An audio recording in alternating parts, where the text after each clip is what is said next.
Hello my dear students, welcome back to our application. तो students start करते हैं university का जो पिछले साल का मतलब नवंबर 2024 में जो एटीकेटी का पेपर आया था उसका सॉल्यूशन करते हैं। ठीक है हम लोग। तो देखो सेमेस्टर 6 अकाउंट्स का सॉल्यूशन जिसमें आज का हमारा क्वेश्चन नंबर 2 है। ठीक है, इससे पहले हम लोग ने एमसीक्यू का सॉल्यूशन लेके आए थे। अब ये जो क्वेश्चन है, देखो यहाँ पर सारे शॉर्ट क्वेश्चन है, दो दो नंबर के। ठीक है, तो 2 मार्क्स के सारे शॉर्ट क्वेश्चन कैसे करने हैं चलिए देखते हैं। देखो सबसे पहले तो यहाँ पर क्वेश्चन रीड कर लो कि वेरिएबल एक्सपेंसेस 75% ऑफ सेल्स। मतलब देखो मैंने आपको क्या बताया था कि वेरिएबल कॉस्ट, ओके, मतलब वेरिएबल एक्सपेंसेस अगर आपका 75% है, ओके, अगर वेरिएबल एक्सपेंसेस 75% है तो इसका मतलब ये हो जाता है कि आपका जो क्वेश्चन में पीवी रेशियो है, पीवी रेशियो वो कितना परसेंट हो जाएगा, 25% हो जाएगा। ठीक है, कैसे, 100 minus 75।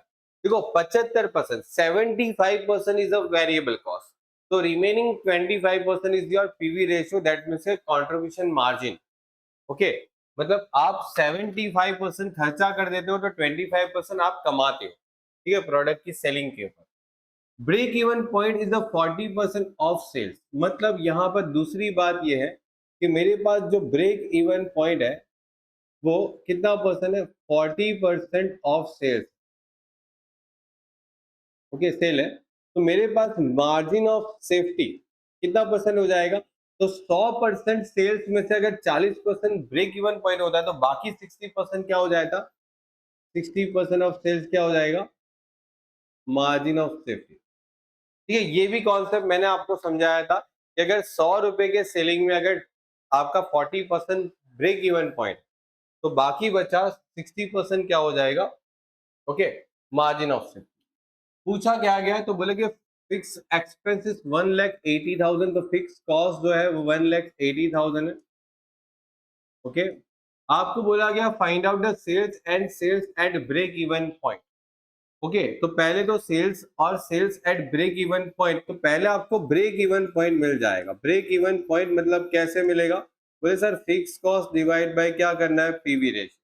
Fix cost is 1,80,000 and PV ratio कितना परसेंट है, 25%। तो 25% से डिवाइड कर लो, मतलब 1,80,000 डिवाइड बाई 25%, दैट मीन्स के आपका 7,20,000 क्या हो गया, ब्रेक इवन पॉइंट रुपीज में। तो पहला तो पॉइंट हो गया आपका ब्रेक इवन पॉइंट। अब आपको सेल्स निकालना है, तो कैसे निकालोगे, देखो बोला है कि ब्रेक इवन पॉइंट जो है, ठीक है, वो 40% ऑफ सेल्स।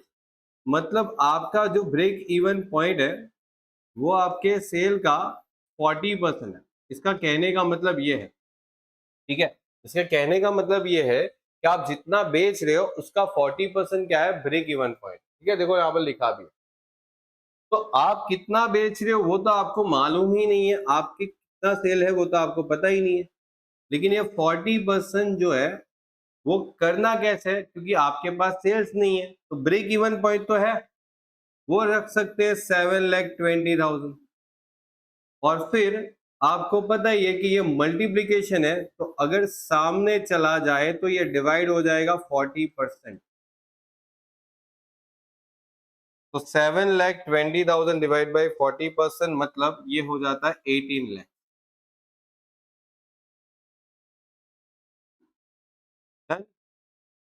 चेक कर लो, देखो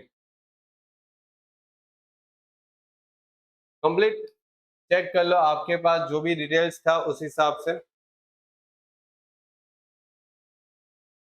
ठीक है, अब देखो यहां पर अगर आपको और भी कुछ पूछ सकते हैं कि चलो मार्जिन ऑफ सेफ्टी बता दो, तो मार्जिन सेफ्टी कैसे निकाल सकते हैं, आपके पास सेल्स आ गया, सेल्स का आप कितना परसेंट करते, 60%, मार्जिन सेफ्टी मिल जाता। या तो sales minus break even point करो तो भी मार्जिन सेफ्टी मिल जाता। तो मतलब अभी तो आपको जो पूछा है उतना कंप्लीट है। ओके, चलिए बढ़ते आगे सेकेंड क्वेश्चन। देखो सेकेंड क्वेश्चन के ऊपर क्या बोला है कि Gopi limited present the following information. आपको अगेन फिक्स एक्सपेंसेस दिया है तो लिख लो फिक्स एक्सपेंसेस कितना है, 12 लाख। उसके बाद वेरिएबल एक्सपेंसेस पर यूनिट है, ओके, और selling price per unit is 40। मतलब देखो सेलिंग प्राइस जो है वो आपके पास क्वेश्चन में कितना दे रखा है, 40, मतलब आप कोई प्रोडक्ट को 40 रुपए में बेच रहे हो और उसकी जो वेरिएबल कॉस्ट है, वेरिएबल कॉस्ट जो है वो आप 30 रुपीज कमाते हो, मतलब सॉरी 30 रुपीज करते हो, खर्चा करते हो, मतलब 40 रुपए में बेचते हो, 30 रुपीज खर्चा करते हो, मतलब 10 रुपए आपको कमाने को मिलता है, जिसको हम बोलते हैं contribution margin.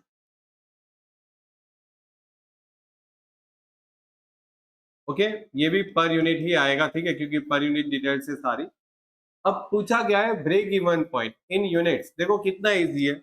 Break even point पूछा है तो fix cost divide by contribution per unit कितना आ जाएगा, 1 लाख, सॉरी 12 लाख, 12 लाख आपका फिक्स कॉस्ट है, 12 लाख को 10 से डिवाइड करो तो यहाँ पर 1,20,000 यूनिट्स आपके पास मिल जाएंगे। ओके, उसके बाद है selling price per unit if the break even point is to be brought down 1 lakh. Okay, मतलब अगर आपके पास जो ब्रेक इवन पॉइंट है वो अभी कितना है, 1,20,000, अगर ये ब्रेक इवन पॉइंट को आपको कम करना है, देखो लिखा है टू बी ब्रॉट डाउन, मतलब आपको ब्रेक इवन पॉइंट को कम करना है, कितना कम करना है, बोला कि अप टू 1 लाख, मतलब ये जो 1,20,000 है ना, उसकी जगह आपका आंसर आना चाहिए कितना, 1 लाख आना चाहिए। तो बोला कि आपको सेलिंग प्राइस कितनी चेंज करनी पड़ेगी, क्या रखनी पड़ेगी। देखो यहाँ पर सेलिंग प्राइस 40 है तो ये 30 तो है और ये 10 था, और ये 10 को डिवाइड किया, इस वजह से 1,20,000 आया। मुझे यहाँ पर 1,20,000 की जगह 1 लाख लाना, ठीक है। तो पहला सवाल तो आपका यहाँ पर सॉल्व हो गया। दूसरे सवाल में break even point equal to क्या आ जाएगा, fix cost divide by contribution per unit. Okay, अब मेरी बात ध्यान से समझना, क्वेश्चन में क्या बोला है। क्वेश्चन में आपको बोला है कि break even point 1 lakh unit का होना चाहिए, जबकि फिक्स कॉस्ट तो 12 लाख का ही था, और ये कंट्रीब्यूशन पर यूनिट जो है वो आपका कितना आ रहा है। तो देखो अगर ये 1 लाख आंसर लाना है तो कंट्रीब्यूशन सामने चला जाएगा, तो कंट्रीब्यूशन पर यूनिट जो भी आपका था वो 12 लाख को कितने से डिवाइड करेंगे, 1 लाख। ओके, तो मुझे कंट्रीब्यूशन मिलेगा 12 रुपए, मतलब मुझे जो कंट्रीब्यूशन पर यूनिट चाहिए वो यहाँ पर 10 के जगह अगर 12 होता ना तो मुझे ये 1 लाख आंसर मिलता। तो यहाँ पर 1 लाख आंसर लाने के लिए मुझे ये अमाउंट 12 करना पड़ेगा, और ये अमाउंट 12 तब कर पाऊंगा जब मैं सेलिंग प्राइस बढ़ाऊंगा, ठीक है।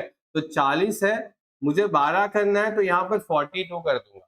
तो एग्जैक्टली यही बात यहाँ पर बोली है कि कंट्रीब्यूशन का मतलब क्या होता है। देखो कंट्रीब्यूशन पर यूनिट का मतलब क्या होता है, तो बोले sir selling price minus variable cost, ये मुझे 12 चाहिए अकॉर्डिंग टू कैलकुलेशन, ये मुझे 12 चाहिए। नाउ द 12, ओके, तो what is the selling price, selling price available नहीं है, वो फाइंड आउट करना है। Now 30 is your variable cost, 30 opposite side जाएगा तो आपका 30 प्लस हो जाएगा, और कितना हो जाएगा, 42 हो जाएगा। मतलब अगर आप सेलिंग प्राइस बढ़ा के अगर 12, मतलब 12 कंट्रीब्यूशन लाते हो, ठीक है, तो सेलिंग प्राइस आपकी 40 थी, आप 42 कर दो। जैसे आप 42 कर दोगे तो आपका कंट्रीब्यूशन हो जाएगा 12, और फिर 12 से डिवाइड करने से ये हो जाएगा 1 लाख। और आपको जो रिक्वायरमेंट है वो वही है, देखो सेलिंग प्राइस कितनी रखनी पड़ेगी कि अगर आपका ब्रेक इवन पॉइंट डाउन करके 1 लाख तक लाना, ठीक है। चलिए आगे बढ़ते हैं। ओके, हाँ, राधा लिमिटेड जो है उसके पास मार्जिन ऑफ सेफ्टी 30% है। देखो margin of safety is a 30%। अब ये 30% किसका होता है, तो ये 30% ऑफ सेल होता है। Okay, PV ratio, profit volume ratio बोलते हैं इसको, पीवी रेशियो कितना परसेंट है, 40%। If sales is the 15 lakhs, okay, अगर आप 15 लाख रुपए का सेल्स करते हो तो बोला नेट प्रॉफिट पता लगाओ, ब्रेक इवन पॉइंट पता लगाओ, कोई बात नहीं हो जाएगा। देखो आपके पास margin of safety 30% of sales बोला, इसका मतलब ये हो जाता है ब्रेक इवन पॉइंट जो है वो कितना परसेंट हो जाएगा, 70% ऑफ सेल। ठीक है, मैंने आपको बोला था कि इन दोनों की जोड़ी मिलके 100% होती है। ठीक है, और एक और चीज, अगर ये 40% है तो वेरिएबल कॉस्ट जो है वो 60% होता है, क्योंकि इन दोनों की जोड़ी मिलके कितना परसेंट बनता है, 100%। ठीक है, ये जोड़ी याद रखो, एक देंगे तो दूसरा अपने आप पता चल जाएगा परसेंटेज। ठीक है, 100 में से 1% दे दिया तो दूसरा परसेंट अपने आप पता चल जाएगा।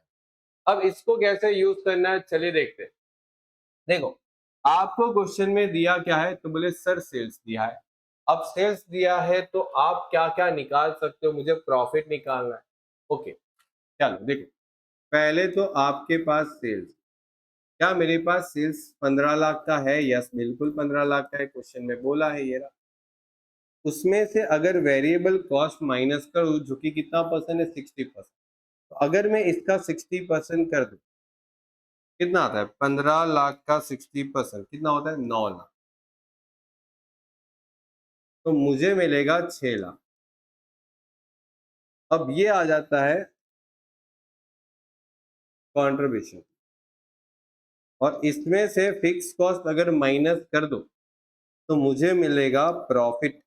और ये प्रॉफिट क्या है आपके पास, ये प्रॉफिट है, नहीं है प्रॉफिट तो ढूंढना है सर। ओके, मिल जाएगा। फिक्स कॉस्ट मिल गया तो प्रॉफिट मिल जाएगा, क्योंकि फिक्स कॉस्ट जैसे यहाँ से माइनस होगा, जैसे ये माइनस हुआ, फिक्स कॉस्ट माइनस होगा, प्रॉफिट मिल जाएगा। लेकिन फिक्स कॉस्ट कहाँ से आएगा, तो फिक्स कॉस्ट भी नहीं है सर। ओके, तो अभी एक और काम कर सकते हैं, आपके पास ब्रेक इवन पॉइंट जो है ना, वो निकालने का ऑप्शन है। कैसे, बोला गया देखो, ब्रेक इवन पॉइंट जो है वो 70% ऑफ सेल्स, मतलब जितना बेच रहे हो उसका 70% क्या हो जाएगा, ब्रेक इवन पॉइंट हो जाएगा, बिकॉज ये आपका 30%। तो यहाँ पर ब्रेक इवन पॉइंट जो है वो सेल का 70% है, मतलब 15 लाख रुपए जो आप बेच रहे हो उसका 70%, बताओ कितना आता है, 15 लाख का 70%, 10,50,000। ये ब्रेक इवन पॉइंट मिल गया, और ये ना रुपीज में आंसर आया। ठीक है, क्योंकि सेल जो है ना वो भी रुपीज में है, देखो आप जो बेच रहे हो वो भी आपके पास रुपीज में है। ठीक है, सेल्स ऑल्सो रुपीज में। अब यहाँ पर आपके पास ब्रेक इवन पॉइंट का एक बहुत अच्छा फॉर्मूला है, बोले sir fix cost divide by PV ratio. Break even point 10,50,000 है, चलिए ये तो मिल गया। नाउ फिक्स कॉस्ट अवेलेबल नहीं है, ओके। पीवी रेशियो कितना है, बोले सर पीवी रेशियो ये रहा 40% है, तो ये 40% कर दो। अब ये 40% सामने चला जाए तो 10,50,000 का 40% कितना आ जाएगा, 4,20,000 रुपए फिक्स कॉस्ट। तो ये 4,20,000 यहां पर से माइनस कर दो, कितना आ गया, 6 लाख में से 4,20 माइनस कर दो तो ये 1,80,000 आ गया। ये अपना प्रॉफिट आ गया। तो देखो दोनों कैलकुलेशन हो गया, ये आपका ब्रेक इवन पॉइंट का कैलकुलेशन हो गया और ये आपका नेट प्रॉफिट का हो गया। ठीक है, एक और भी तरीके से आप फॉर्मूला यूज कर सकते हैं। देखो एक और भी तरीका है, अगर आपको प्रॉफिट ढूंढना है और आपको क्वेश्चन में सेल्स दे रखा है, तो sales into margin of safety into PV ratio, ये एक फॉर्मूला याद रखो कि आप जितना बेच रहे हो उसको आप पीवी रेशियो से और मार्जिन ऑफ सेफ्टी दोनों से अगर मल्टीप्लाई करते हो सीधा प्रॉफिट मिलता है। ठीक है, देखो यहाँ पर आप कितना बेच रहे हो, 15 लाख रुपए। ओके, 15 लाख, मार्जिन सेफ्टी कितना परसेंट दिया था, 30%। पीवी रेशियो कितना परसेंट दिया था, बोले सर पीवी रेशियो था ना 40%। ओके, करो 15 लाख का 40% और फिर उसके बाद 30%, देखो 1,80,000। तो बहुत सारे तरीके से इस चैप्टर के अंदर क्वेश्चन का आंसर आ सकता है, ऐसा नहीं है कि एक ही तरीके से आए। मैंने आपको इस पूरे चैप्टर के अंदर बहुत सारे क्वेश्चन, मतलब मैं बोलूं आपके जो बीएस सा का जो पूरा जो बुक्स के जितने भी पीछे के 46 क्वेश्चन है अनसॉल्व, ये सारे के सारे हम लोगों ने एप्लीकेशन के ऊपर और इवन यूट्यूब पे भी बहुत सारे करवाए। और मैंने आपको पिछले 15 साल 15 पेपर सॉल्व करवाए, पिछले जो 2019 से लेके अभी तक के टोटल 15 पेपर सॉल्यूशन आपको करवाए और ये एक पेपर सॉल्यूशन एक्स्ट्रा।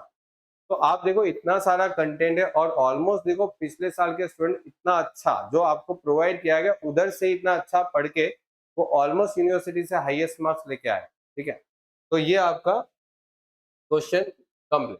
अब देखो, हाँ, अब ये क्वेश्चन के अंदर कहीं ना कुछ मिस्टेक है। मैं बताता हूँ कैसे मिस्टेक है। देखो, मैच नहीं हो रहा है डेटा, ध्यान से सुनो कि अगर मैं ऐसा समझू कि 90% पे मैं इतना यूनिट्स बनाता हूँ, ठीक है, 90% पे मैं कितना यूनिट्स बनाता हूँ, 13,500, तो मेरा वो इधर 60% पे भी मैच होना चाहिए।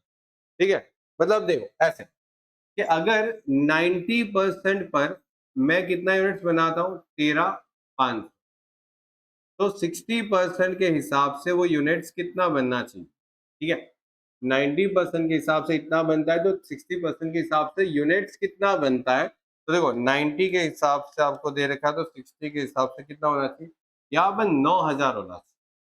ठीक है, लेकिन देखो ये मैच नहीं हो रहा है, प्रॉब्लम ये है। ठीक है, तो मैं आपको एक करेक्शन करवाता हूँ, बस वो करेक्शन कर दो। इस पूरे क्वेश्चन के अंदर यहाँ पर 60 नहीं आना चाहिए, यहाँ पर 70% आना चाहिए। ठीक है, 60 नहीं आना चाहिए, वरना परसेंटेज के साथ उसकी प्रोडक्शन मैच नहीं होगी। ठीक है, परसेंटेज के साथ उसकी प्रोडक्शन मैच नहीं हो रही। ओके, तो ये आप ध्यान रखो। अब आप आगे बढ़ो, अब मैच हो रहा। तो अब यहाँ पर आपको यूनिट्स जो है उस यूनिट्स का एक्सपेंसेस दे रखा है और इसका जो यूनिट्स है उसका भी आपको एक्सपेंसेस दे रखा है 1,00,000। मतलब दोनों यूनिट्स के एक्सपेंसेस है और आपको बोला गया find out variable cost and fix expense eight 75% production capacity. चलो देखो, सबसे पहले आप एक काम कर लो, 100% प्रोडक्शन कैपेसिटी निकाल लो। मैंने आपको बोला था कि आप इस टाइप के क्वेश्चन में हमेशा प्रोडक्शन यूनिट जो है वो 100% का निकाल। जैसे देखो, मुझे 100% प्रोडक्शन यूनिट्स निकालने, तो कैसे निकाल सकता हूँ, तो मैंने आपको बहुत इजीली बताया हुआ है कि आप ये अमाउंट जो है उसको सीधा उसके परसेंटेज से डिवाइड कर लो। देखो 13,500 डिवाइड बाई 90%, तो 13,500 डिवाइड बाई 90% कितना आ रहा है, 15,000 यूनिट्स। ओके, या तो आप इसको डिवाइड करो, देखो 10,500 डिवाइड बाई 70% तो भी 15,000 यूनिट ही आएगा। बात आई समझ में? ये मैच नहीं हो रहा था, डेट्स वाई मैंने यहाँ पर चेंजेस करवाए। ठीक है, क्योंकि आपको पता है कि परसेंटेज के हिसाब से दोनों जगह प्रोडक्शन जो है वो सेम होना चाहिए, है ना। चल, अब आपको बोला है 75% प्रोडक्शन पे कितना वेरिएबल कॉस्ट, कितना फिक्स कॉस्ट। चलिए देखते हैं। सबसे पहले आप यूनिट्स लिखो कि भाई 10, 13,500, देखो 13,500 यूनिट्स में 13,500 यूनिट्स में आपका एक्सपेंस कितना हो रहा था, 1,00,000 हो रहा था। ठीक है, इसमें इतना खर्चा हो रहा था और इसमें इतना हो रहा है, तो 10,500 में आपका खर्चा हो रहा है 85,000। ओके, तो यहाँ पर जो डिफरेंस आ रहा है ना, डिफरेंस कितना आ रहा है, देखो 3,000 का आ रहा है और ये डिफरेंस कितने का आ रहा है, बोले 15,000। तो ये जो डिफरेंस आता है ना वो ऑलवेज वेरिएबल कॉस्ट का डिफरेंस आता है। ठीक है, यहाँ पर डिफरेंस आता है वेरिएबल कॉस्ट का, बिकॉज यहाँ पर क्या हो जाएगा स्टूडेंट्स कि कुछ खर्चा वेरिएबल कॉस्ट होगा और कुछ खर्चा फिक्स कॉस्ट होगा। ठीक है, अब कितना वेरिएबल कितना फिक्स वो हमें ढूंढना है। यहाँ पर आपको ये मालूम नहीं है कि कितना वेरिएबल है कितना फिक्स, बराबर। तो मुझे ये यूनिट्स के लिए और ये यूनिट्स के लिए कितना फिक्स कितना वेरिएबल वो मालूम चल जाए तो आगे का काम हो सकता है। आप क्या करो, इसको डिवाइड कर लो, 15,000 रुपए का खर्चा होता है और 3,000 क्या हो रहा है, आपका यूनिट्स हो रहा है। तो ये जो डिफरेंस जो आएगा 15,000 डिवाइड बाई 3,000, तो मेरा आंसर आता है 5। ये 5 रुपए जो है वो पर यूनिट का मेरा कौन सा खर्चा आया, वेरिएबल कॉस्ट आया। ठीक है, ये जो डिफरेंस आता है वो ऑलवेज रिप्रेजेंट करता है variable cost, because fix cost तो सेम होता है। ठीक है, तो देखो 5 रुपए का फिक्स वेरिएबल कॉस्ट है, तो 13,500 पे 5 रुपए के हिसाब से 13,500 पे 5 रुपए के हिसाब से कितना आ रहा है, 67,500, और 10,500 पे 5 रुपए के हिसाब से 52,500। अब दोनों को माइनस कर दो इसमें से, तो देखो 10 1,00,000 में से 67500 तो ये आता है 32,500, और ये भी माइनस करोगे तो 32,500 ही आएगा, चेक करो। ओके, तो दोनों में फिक्स कॉस्ट सेम ही आ जाएगा, यहां पर भी और यहां पर भी, इसीलिए तो उसको फिक्स कॉस्ट बोले ना हम लोग। अब आपको पूछा गया है कि 75% प्रोडक्शन कैपेसिटी पे आपको यूनिट्स का खर्चा पता लगा के देना है। तो देखो लिखो यहां पर कि एट 75% प्रोडक्शन यूनिट्स कितना होना चाहिए। देखो जब आप 100% में इतना बनाते हो, कितना 15,000, मतलब 15,000 अगर आप बनाते हो तो आपकी फुल कैपेसिटी पे बनाते हो 15,000, उसका आप कितना परसेंट कर लो 75%, तो 15,000 का 75% मतलब कितना आ रहा है 11,250 यूनिट। अब उसमें आपको वेरिएबल कॉस्ट निकालना है, तो 11,250 इंटू वेरिएबल कॉस्ट कितना है पर यूनिट का 5 रुपए, और फिक्स कॉस्ट कितना है, तो देखो फिक्स कॉस्ट तो सेम ही रहता है चाहे कितना भी प्रोडक्शन कैपेसिटी आप चेंज करते रहो, जब तक क्वेश्चन में कुछ नहीं बोला है वहां तक फिक्स कॉस्ट सेम रहता है। तो देखो यहाँ पर 32,500 32,500, now 32,500 is your fix cost. Okay, और 11,250 इंटू 5 56,250, टोटल कर लो 88,750। ये आपका 75% प्रोडक्शन कैपेसिटी का फिक्स कॉस्ट भी आ गया, वेरिएबल भी कॉस्ट आ गया। ओके, देखो मैंने यहाँ पर थोड़ा सा करेक्शन किया है, आप खुद भी समझ सकते हो, बिकॉज यहाँ पर अगर परसेंटेज मैच नहीं होते तो फिर क्वेश्चन टैली नहीं होगा। ठीक है, चलिए अभी आगे बढ़ते हैं। हाँ, from the following information find out the total cash receive. Okay, तो टोटल कैश रिसीव निकालना फॉर द कैश बजटिंग और दिसंबर महीने का निकालना। ओके, निकल जाएगा। ठीक है, देखो आपके पास सितंबर अक्टूबर नवंबर दिसंबर का टोटल सेल्स है। Cash sale 20% of total sales, 50% amount of credit sales is received in the next month after the sales, 30% second month and remaining amount the third month. चलो देखो ध्यान से समझ, यहाँ पर पहले सितंबर लिख दो, अक्टूबर लिख दो, नवंबर मंथ लिख दो और दिसंबर। देखो आपके पास टोटल सेल्स कितना था, कितना था 8 लाख, 9 लाख, ये 11 लाख और ये 12 लाख। ओके, उसके बाद अगर आप देखो तो यहाँ पर माइनस कर दो 20% टोटल सेल्स। ओके, जो 20% जो है वो आपका कैश सेल। ओके, कैश में आप 20% बेच रहे हो, तो आप कैश में 20% बेच रहे हो, तो एक काम करो इन सब में से 20% माइनस कर दो। 8 लाख का 20% 1,60,000 माइनस कर दो 6,40,000, ये आपका क्रेडिट सेल्स आ जाएगा। ओके, 9 लाख का 20% मतलब 1,80,000, और ये माइनस करके 7,20,000 आ सकता है। 11 लाख का 20% मतलब 2,20,000 माइनस करोगे तो 8,80,000 आ सकता है। ओके, चलो उसके बाद 12 लाख का 20% और ये लेस करने के बाद 9,60,000। ओके, अब आप इसके बाद क्या करोगे, देखो ध्यान से समझो। बोला क्या गया 50% अमाउंट ऑफ क्रेडिट सेल्स, मतलब जो आप उधार बेच रहे हो ये वाला, उसका कलेक्शन कैसे हो रहा है। तो कलेक्शन कैसे होने वाला चेक करो। देखो देखो क्या बोला, 50% जो है वो आपका जो अमाउंट है वो नेक्स्ट मंथ में मिलने वाला है, मतलब समझो इसका 50% अमाउंट नेक्स्ट मंथ में मिलेगा। मतलब समझो सितंबर मंथ है, उसका 6,40,000 का जो पैसा है उसका 50% पैसा इस वाले मंथ में मिलेगा, अक्टूबर वाले मंथ। ठीक है, तो 640 का 50% करोगे तो ये 3,20,000 यहाँ पर मिलेगा। ये वाला अमाउंट जो है वो यहाँ पर मिलेगा, 50% अमाउंट। फिर बोला 30% अमाउंट जो है वो सेकेंड मंथ में मिलेगा, तो 30% उसके नेक्स्ट मंथ हो गया, मतलब 6,40,000 का 30% 9,192 इसका यहाँ पर।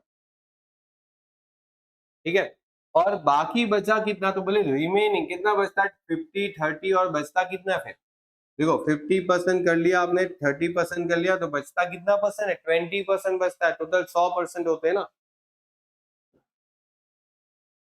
128।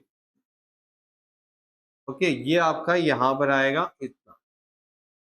अब इसी हिसाब से आप बाकी के मंथ का भी कर लो, जैसे यहाँ पर सितंबर के बाद आएगा अक्टूबर, तो अक्टूबर महीने में कितना पैसा है, बोले सर 7,20,000, तो 7,20,000 का 50% पैसा इस मंथ में नहीं मिलेगा, उसके नेक्स्ट मंथ में मिलेगा।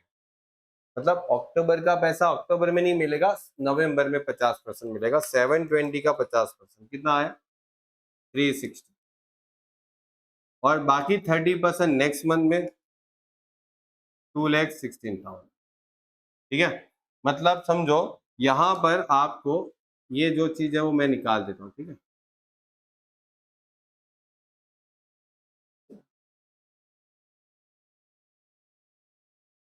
चल देखो, इसका पैसा इधर मिला, थोड़ा इधर मिला और थोड़ा इधर मिला, ऐसे हर महीने में इसका 50% पैसा, इसका 30% पैसा और इसका 20% पैसा बाद में मिलेगा, लेकिन उसकी जरूरत नहीं है, बिकॉज आपको सिर्फ दिसंबर मंथ का ही पैसा पूछा है, तो आगे का क्यों नहीं मेहनत करोगे।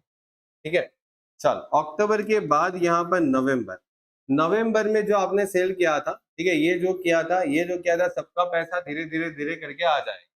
ये जो पैसा है उसका 50% पैसा दिसंबर मंथ में मिलेगा, मतलब इस मंथ में, तो 8,80,000, 8,80,000 का 50% कितना आ रहा, 4,40,000। मतलब ये पैसा आपको कितना मिल रहा है, चेक करो तीनों का टोटल,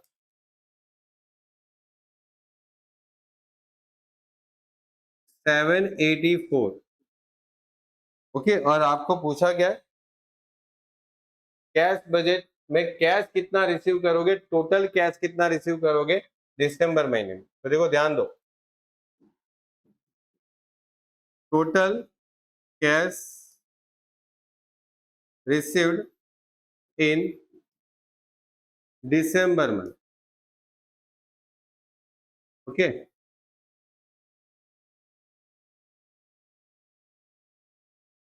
ओके, देखो कितना कैश मिला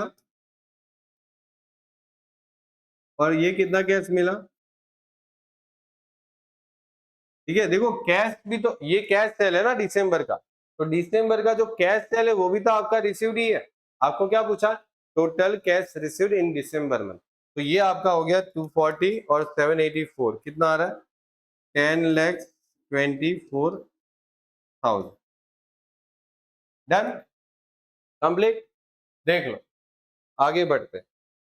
अब देखो कुछ आपकी थियरी टॉपिक है जो आप एक बार बुक से पढ़ लेना, बुक्स में डेफिनेटली आपको मिल जाएगा। ठीक है, तो यहाँ पर देखो लिखा है, write the classification of budget according to the function.